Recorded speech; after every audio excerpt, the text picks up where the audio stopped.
The expert, Saani Adib. Good evening and thank you very much for joining us. Good evening, Bridget. Well, I mean, it's not the first time we're seeing this, but then it keeps recurring. Now it's getting more violent. To lose 3 people, 4 people, it's such heartbreaking. What are we getting wrong in terms of addressing ethnic conflicts in Bawku? Well, Bridget, for your information, the number of deaths we are receiving is underestimated. Okay. I dare you to perhaps off camera speak with people on the ground and they would confirm what I'm saying. Okay. A lot more people have died as a result, especially even in recent times.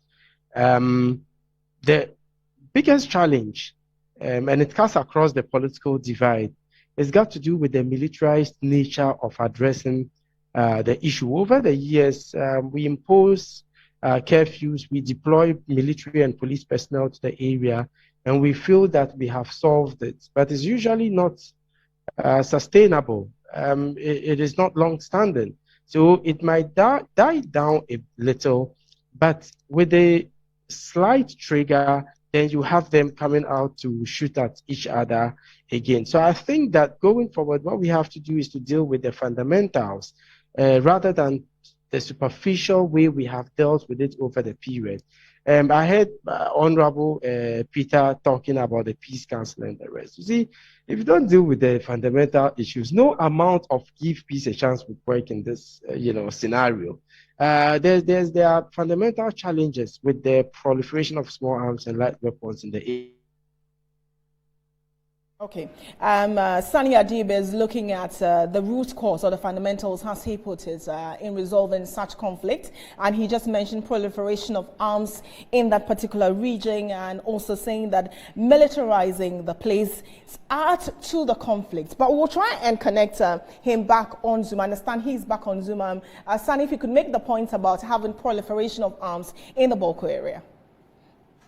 Absolutely. The last time a survey was done was a baseline by the Kofi Annan International Peacekeeping Training Center in 2014 that pointed to over 2 million illegal guns in the system. The Small Arms Commission late 2020 also indicated of the 1.25 million Ghanaians who have registered their weapons, only about 40,000 of them have actually renewed. But 8 years down the line, you can imagine how many more of these weapons might have come into the system. And Bridget, it would interest you to note that the kind of weapons these combatants, these warring factions have, even the military nor the police have it. And that is really a major problem. I have a friend of mine who is a police officer in Niger, and he tells me that almost every single day they see trucks loaded with assault rifles coming from Libya, coming from other parts of North Africa, through the unstable Sahel region into sub-Saharan Africa. And a lot of these weapons come into Ghana. So it's really a major problem. And we also need to talk about the human insecurities, the lack of jobs, the economic situation, people not having access to basic necessities of life. That is making them feel that the only way to survive is through belligerence.